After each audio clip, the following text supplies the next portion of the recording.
does offensive mean? It means seize, retain, and exploit the initiative.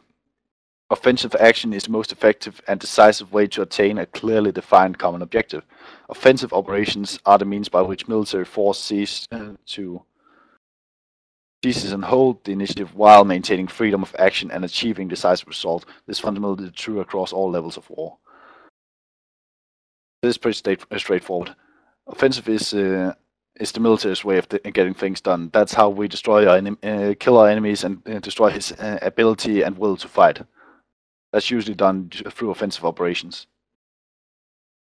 And this is true to a squad level to a fucking army level, pretty much. Notice that he says seize initiative. That's a key. That's a key thing for platoon leading. You need to have the gain the initiative from the enemy by doing what's called now winning the firefight usually, and maneuvering before the enemy can recover from his from this firefight, either by getting into a position where he can return fire effectively, or maneuvering friendly units on his flanks so he can gain fire superiority. So that's where you need to move fast as platoon leader, and where you need to maintain the initiative by maneuvering onto him, closing with him, and engage and destroying him. Okay. Next thing is mass. And mass is defined as the effects of overwhelming combat power at a decisive place and time, synchronizing all elements of combat power, where they will have a decisive effect on enemy force in a short period of time. To achieve massing effects rather than concentrating forces can enable numerical inferior forces to achieve decisive results while limiting exposure to enemy fire. That's a critical point for most ArmA players. Many ArmA players tend to want to gain a lot of terrain, and they do that by spreading out their squads. So they're often beyond weapons range, so they can't, even if one of the squads get engaged, the other squads won't be able to support each other. And so mass on a platoon level could usually be to move your platoon within with squads within 100 meters of each other, so you can quickly and effectively maneuver together and quickly and effectively move together without having to stop and wait for another squad to move 600 meters to get into a new position. This is especially in offensive operations, mass is critical in order to break into an objective and effectively fight the enemy and move and punch through his lines. Next thing is of course economy of force. Also sometimes forgotten by mostly on squad level in ArmA, since platoon leaders rarely get the chance to influence individual squads' economy of force. But economy of force is to employ all combat power available in the most effective way possible and allocate minimum essential combat power to secondary efforts. Economy of force is the judicious employment of and distribution of forces. No part of the force should ever be left without purpose. Allocation of available combat power on such tasks as limited attacks, defense, delays, deception, or even retrograde operation is measured in order to achieve mass elsewhere, and a decisive point and time on the battlefield. So that means that basically means, as a platoon leader, you should always make sure you give each squad a task and a purpose. You can't just tell a squad to hang back and wait. You can tell a squad to hang back for instance, if you're moving forward and you don't have the entire platoon in line, you can pull units back from the line, and then you can give them a task of being reserve units. So that means they need to be ready for when you make contact, so you know where to put your mass depending on how the enemy acts. That's economy of force right there. You could also be yeah, I'm pretty sure you know what I'm talking about already. Also on a squad level of or even a platoon level, where you assign rates of fire to different elements. That's also hardcore economy of force. You simply measure, okay, I have about this amount of bullets, and I only need this much to go down range, so I only need so many guys firing this fast. The rest of the guys should fire this fast.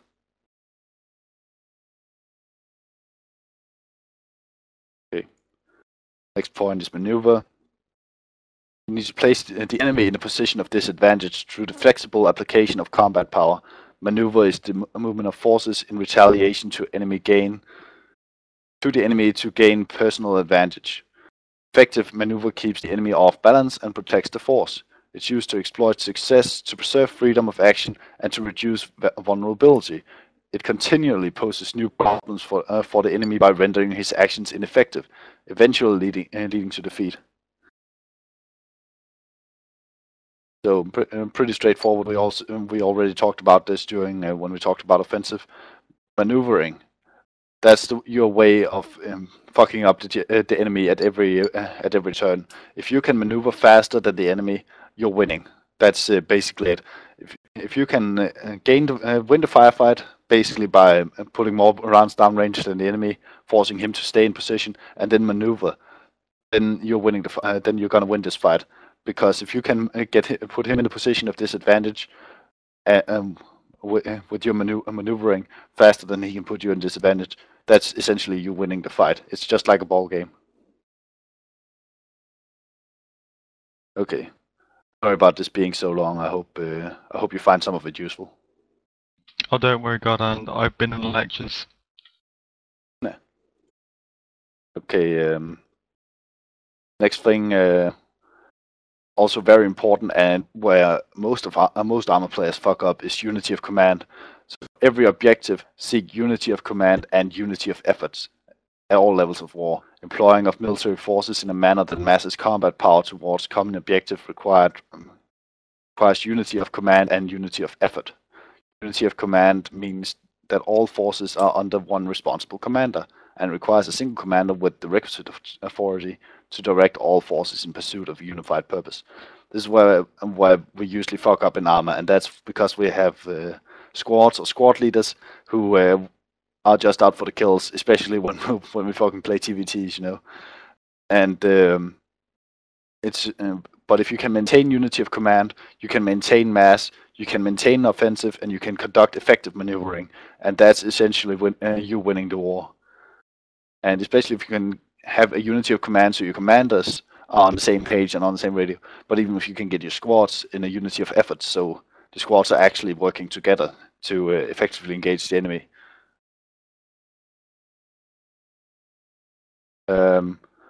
Also a point where most ArmA players fail: security. Never permit the enemy to acquire an unexpected advantage. Security enhances freedom of action by reducing vulnerability to hostile acts, influence, or surprise. Security results from the measures taken by a commander to protect his forces, knowledge and understanding of enemy strategy, tactics, doctrine, and staff planning, improved detailed planning of adequate security measures. And yeah, so security, that's providing 360 security, and I really want to stress, I can't really stress enough, security is not optional. You don't get to decide whether you think an area is dangerous or not. You should always assume the enemy is trying to fuck you up somehow.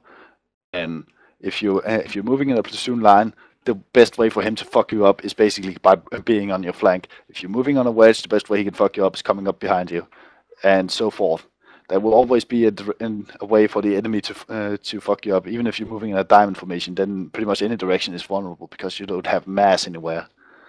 And that's essentially what the enemy will always do. He will always try to counteract your mass with mass on a weak spot, and he will always try to maneuver there. And that's why you need to place security to counteract his movements. Thereby, gaining what's called the fucking freedom of action. Okay. Another thing you won't be able to gain in ArmA though, usually, is surprise. Strike the enemy at a time or place, or in a manner for which he is unprepared. Surprise can decisively switch the balance of combat power. By seeking surprise, forces can achieve success well out of proportion to the effort expended.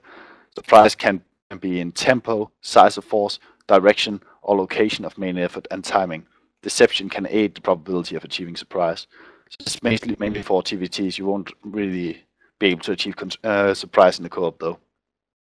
But I'm sure most of you can not that that some of this is done and can be done in TVTs by either moving fast or by deception, by like putting one of your assets off on a hill somewhere. The enemy thinks, okay, that's where his main force is. Boom, you're coming up on the flank.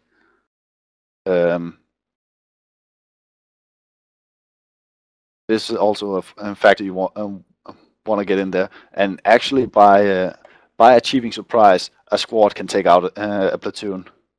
I've seen it happen before on exercises with a squad sneaking up on a platoon lying in the ORV, not expecting contact, and then the squad pretty much just moves through this ORV and destroys the enemies there. For those not knowing what an ORV is, that's basically just a place where the platoon holds up and goes to sleep lying in the triangle formation, watching 360. But if you can get close to such a place with a squad and catch the enemy with their pants down literally, then you have achieved a prize on such a level that you can actually destroy them pretty quickly with a minimal effort. Okay. Finally, simple. Prepare clear and uncomplicated plans and concise orders to ensure thorough understanding. Everything in war is very simple, but the simple thing is difficult.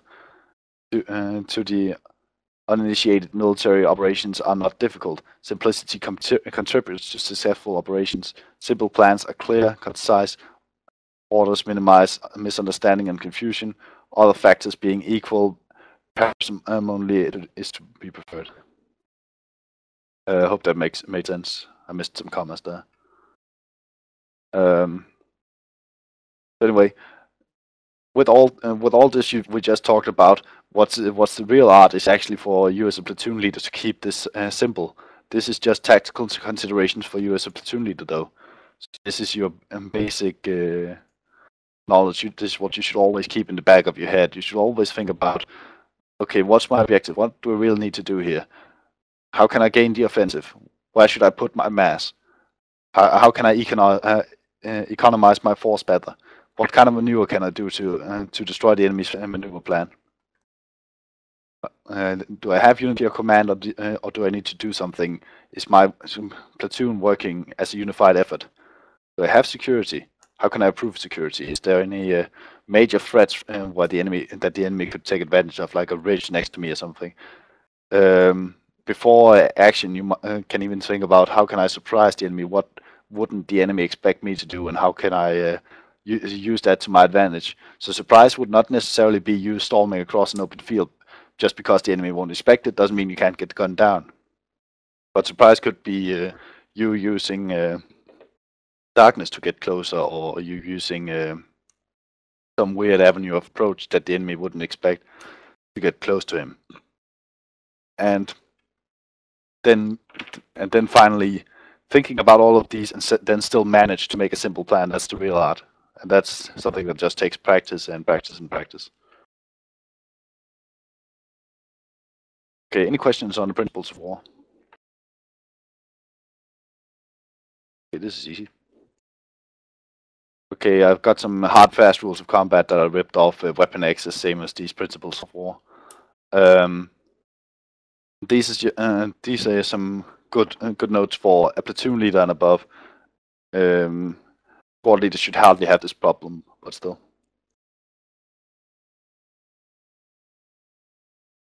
So basically, first thing you need to think about is to place yourself where you can best understand and influence the fight. So in the forested area, for instance, might be a good idea to place yourself with a front unit, because you'll actually be able to see what's happening.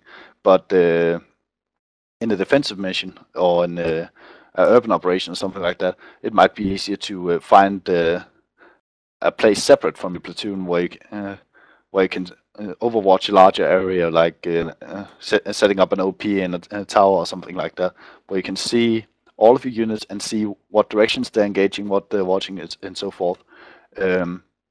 Everything is possible, but the important thing is that you can understand and influence the fight most effectively.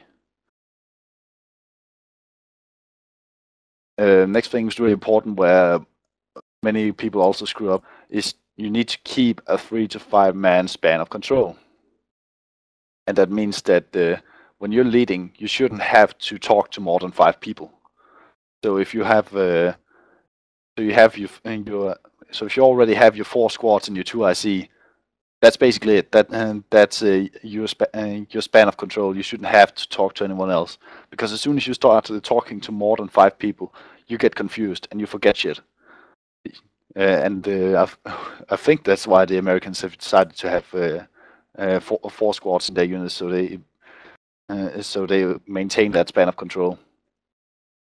So you can imagine if you get a JTAG and an FO and stuff like that in, then you get a larger span of control, and it basically makes it harder for you to operate, and that's where your 2IC comes in. So you need to tell your 2IC or whoever that they need to take over some of your stuff, so you won't have to bother with, like usually you have your 2IC handling logistics and such, and handling the medic and maybe even the weapon squad or the entire base of fire. So because you need to maintain a 3 to 5 man element, if you have more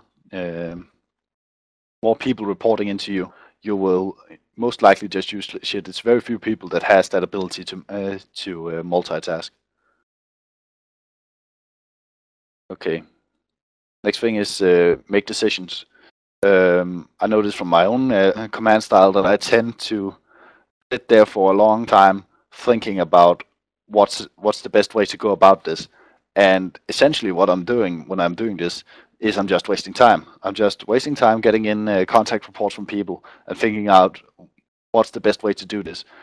And I really just needed to say, okay, fuck it, 1 and 2 squad, suppress, 3 squad, flank right. That should be basically what I'm doing. But I always end up sitting there, second guessing my every single idea I get. So for some of you, this is really important. Whenever something happens, you need to just make a decision and make it work. Next thing, as just mentioned before, security is not optional. And if you have got a big span of control, then you in any way, you should put someone in charge of managing your security. Usually that's your 2IC. You'll just have to have him manage your security. So this guy's job will basically just be to look, okay, if the enemy doesn't come at us from where we expect from the front, where could he then come, and what would he do? Then make sure that squads secure those areas, watch those areas, or even set up ambushes on those danger areas. And you shouldn't have to do that as a platoon leader, because basically what you're gonna do is waste your time watching for security when you need to make battle plans and make decisions. So you need to put someone else in charge of that. And as most of you know from commanding, you're gonna be handed a fucked up plan, and you just need to make it work.